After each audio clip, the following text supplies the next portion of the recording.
घर की क्लीनिंग सिर्फ झाड़ू पोंछा करने से कंप्लीट नहीं हो जाती। इनफैक्ट ये एक कंटिन्यूअस और नेवर एंडिंग प्रोसेस है। घर के फर्श, फर्नीचर, बर्तन, शीशे, कपड़े, यहाँ तक कि खुद की सफाई और मेंटेनेंस भी हर वक्त होती है। तभी तो हम एक परफेक्ट होम मेकर का टाइटल ओन कर पाते हैं। सो आज आपसे वेरी इजी, नो कॉस्ट, घर में ऑलरेडी मौजूद चीज़ों से डिफरेंट एरियाज को क्लीन करने के आइडियाज़ शेयर कर रही हूँ। बस आपका काम है वीडियो को एंड तक देखना और इसको स्किप ना करना, और हाँ, लाइक और शेयर भी कर देना। So without skipping, let's dig into the video. Assalamu alaikum everyone. Welcome to Womania ATF with a new video. I hope you all are good. I am also fine, alhamdulillah. तो सबसे first and foremost काम खुद की cleaning होता है, यानी कि हम किचन में जाने से पहले अपने हाथ साफ करें। इसी को लेकर आइडिया नंबर 1 आपसे शेयर कर रही हूँ कि आपने क्या करना है। सबसे पहले अगर आप हैंड वॉश यूज़ करते हैं ना, और आपकी वो बॉटल एम्प्टी होती जा रही है और बहुत थोड़ी सी रह गई है, तो आपने उसको डिस्कार्ड नहीं करना, या आपने ऐसे नहीं करना कि बहुत थोड़ी सी रह गई और पानी डालकर आप उसको वॉश कर दें। आपने क्या करना है कि जितनी भी क्वांटिटी रह गई है ना, लेट से अगर 1 टेबल स्पून भी रह गया ना, तो आपने उसके अंदर ना 3 टेबल स्पून पानी डाल देना है।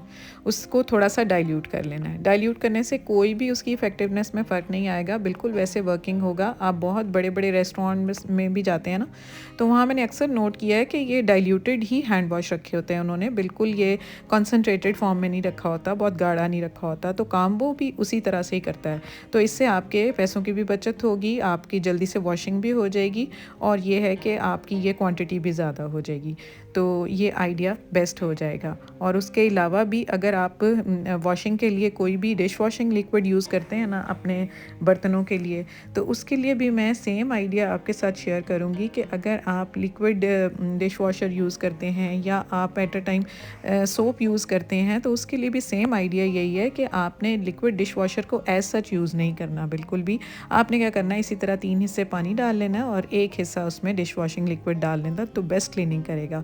क्लीनिंग का आइडिया नंबर 2 भी हमारे ये शीशों से रिलेटेड है। घर में जितने लुकिंग ग्लासेस या जितने भी मिरर्स होते हैं ना, तो उनकी क्लीनिंग के लिए ना ये जो बच्चों के बेबी वाइप्स होते हैं ना, बहुत ही ज़बरदस्त ऑप्शन है। ये ऑलरेडी आपके साथ मैं शेयर कर चुकी हूँ कि फ़र्नीचर भी मैंने आपको इससे साफ़ करके दिखाया था। तो एट अ टाइम पॉलिश जो होती है ना फ़र्नीचर की, वो इतनी उसमें एक ग्लॉस आ जाता है ना, अगर इसकी एक सिंपल इस तरह से 2-3 वाइप्स लेकर उनकी तह कर बना के फ़ोल्ड करके उसको यूज़ किया जाए। तो ये मेरे वॉशरूम का मिरर है, जिसके ऊपर जिस तरह से ना पानी लगने की वजह से वाइट स्टेन्स लग जाते हैं, ये इस तरह से गंदा हो जाता है। तो डेली क्लीनिंग में ना अगर हम एक वाइप लेकर अच्छे से शीशा साफ़ कर लेंगे ना, तो हमें डीप क्लीनिंग नहीं करनी पड़ेगी। लाइक जो वाइट स्टेन्स लगते हैं ना, तो वो ब्लर सा हो जाता है और हमें सही से नज़र भी नहीं आता, और वैसे भी देखने में अच्छा नहीं लग रहा होता। तो सिर्फ एक वाइप के कमाल से ना इसकी शाइनिंग बिल्कुल रिस्टोर हो जाती है। और उसके बाद हम सिंपली अपने जो वॉशरूम का वाइप है उसके साथ इसको क्लीन कर लेंगे ना, तो बिल्कुल ये साफ़ सुथरा हो जाएगा और अब कभी भी हमें डीप क्लीनिंग की ज़रूरत नहीं पड़ेगी। और ये देखें कितना ज़बरदस्त हो गया है। तो नेक्स्ट अपने क्लीनिंग के आइडिया नंबर 3 की तरफ चलते हैं। तो वो भी हमारे अब किचन में आ जाएं। किचन के बर्तन जो होते हैं ना, वो साफ़ करने का बहुत मसला होता है। तो ये सल्फोनिक एसिड, जिसको ब्लैक ऑयल भी कहते हैं, ईज़िली अवेलेबल होता है किसी भी पंसार की शॉप से, या जहाँ पर भी आपके ये डिटर्जेंट्स बनते हैं ना, वहाँ पर ईज़िली अवेलेबल होता है। तो ये थोड़ी सी क्वांटिटी है, लेकिन ये इतनी क्वांटिटी भी तकरीबन 1 माह मेरी आराम से चलेगी। तो ये मेलामाइन के जो हमारे बर्तन होते हैं ना, उनके पीछे इस तरह से ये गंद लग जाता है, तो उसको भी मैं इसी तरह से ना ब्लैक ऑयल को डाइल्यूट कर लेती हूँ। पानी डाल लिया मैंने प्याले में और थोड़ा सा 2-3 कतरे ब्लैक ऑयल डाला है, और जितने मेरे मेलामाइन के बर्तन होंगे ना, कोई भी यूज़ टूथब्रश होगा, उसको मैं यूज़ करके ना इस तरह से इन एरियाज़ पर जहाँ पर हमारा हाथ नहीं इस अच्छे से वर्क कर रहा होता, तो ये ब्रश के साथ अच्छे से इसकी क्लीनिंग हो जाती है।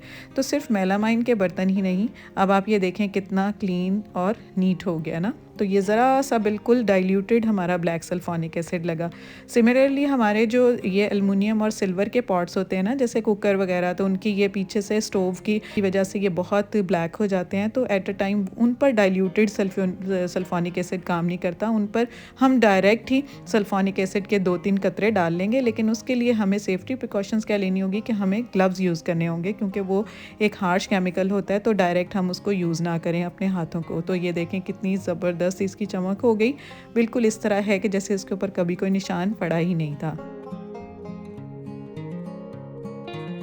तो नेक्स्ट हम अपने आइडिया नंबर 4 की तरफ चलते हैं। वो भी हमारी क्लीनिंग पर्पसेस के लिए है कि हमारे जो हैंड बैग्स होते हैं ना, जैसे हमारे लेदर के, लेदराइट के या स्वेड के बैग्स होते हैं, तो बड़े गंदे हो जाते हैं, उन पर डस्ट लग जाती। इवन अगर हमारे ड्रॉर में भी पड़े हों, कैबिनेट में भी पड़े हों, फिर भी इन पर डस्ट लग जाती है, तो ये स्टेन्स लग जाते हैं।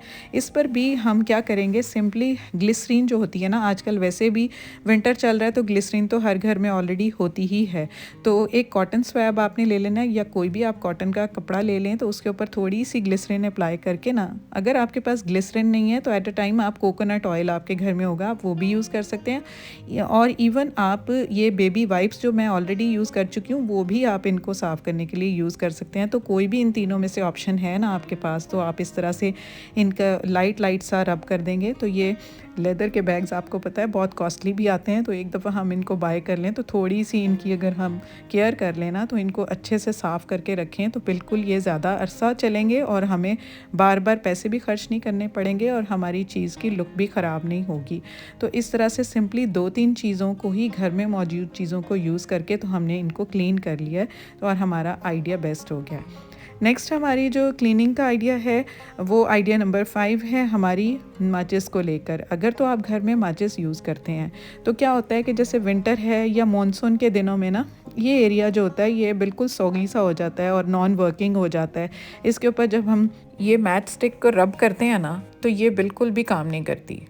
तो हम इसको रब करते जाते हैं लेकिन ये जलती नहीं है। तो इसके लिए हम क्या करेंगे कि सिंपली हम ना ये मैच बॉक्स जो है ना, इसको लेंगे और इसका ये जो एरिया होता है ना, जो रबिंग एरिया होता है, इसको हम ना उसके ऊपर जो तवा होता है ना, गरम तवा होगा, उसके ऊपर थोड़ा सा ना हम इसको प्रेस कर लेंगे। ये काम नहीं कर रही, तो अब हमने इसको ना थोड़ा सा दोनों साइडों से ना इसको हल्का हल्का प्रेस कर लेना है, ताकि इसके अंदर कोई भी जो मॉइस्चर है ना, वो बिल्कुल से ड्राई हो जाए और ये दोबारा से वर्किंग हो जाए। तो इस तरह से आप इसको जब थोड़ा सा सेक दिला देंगे ना, तो अब इसका मॉइस्चर ख़त्म हो जाएगा और ये बिल्कुल वर्किंग हो जाएगी। और अब ये देखें, इसने बिल्कुल काम करना शुरू कर दिया है। उसके बाद एक और आइडिया है कि आप ना कोई भी शीशे का जार आपका खाली होता है ना, जैसे ये आजकल कॉफ़ी का सीज़न है, तो मेरा नेस्कैफ़े का जार खाली था। नेस्कैफ़े से तो वैसे बाइकआउट है, लेकिन ये पहले का जार पड़ा हुआ था, तो उसको मैंने यूज़ कर लिया। और वो जो स्ट्रिप्स होती हैं ना, उसकी जहाँ रबिंग एरिया होता है, वो काट के ना, तो मैंने इसके दोनों साइडों पर लगा दी और बीच में मैंने इसके ना मैच स्टिक्स रख लिए हैं।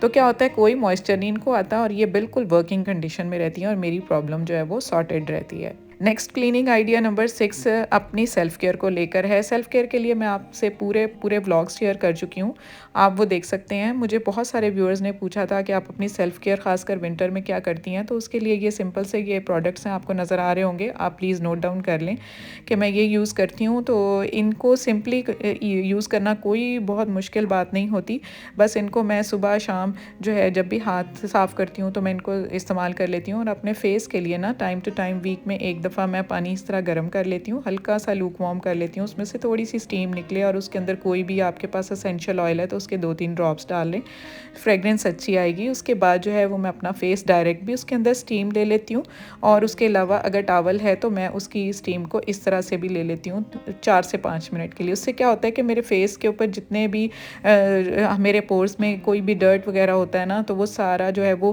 वोलन हो जाता है और निकल आता है और साफ़ हो जाता है। उसके बाद किसी भी ना ये फेस वॉश से मैं उसको क्लीन कर लेती हूँ और वाइप कर लेती हूँ अच्छे से, और उसके बाद इनमें से कोई भी मॉइस्चराइजिंग या क्लींजिंग लोशन अप्लाई कर लेती हूँ। ये सारी वो प्रोडक्ट्स हैं जो मैं टाइम टू टाइम यूज़ करती हूँ, तो ये बहुत इफ़ेक्टिव प्रोडक्ट्स हैं, अच्छे ब्रांड्स की हैं, बस एक दफ़ा ही थोड़े से पैसे खर्च करने होते हैं, लेकिन ये काफ़ी अरसा चल जाती हैं कि हमें बहुत ज़्यादा देर तक जो है वो इनको इस्तेमाल करना होता है। तो ये था मेरा आज का कंटेंट, आई होप आपको पसंद आया होगा। तो जो लोग नए आना, जल्दी जल्दी चैनल को सब्सक्राइब कर लें, लाइक शेयर भी कर लें। Take good care of yourself, stay fit, stay healthy and अल्लाह हाफिज़।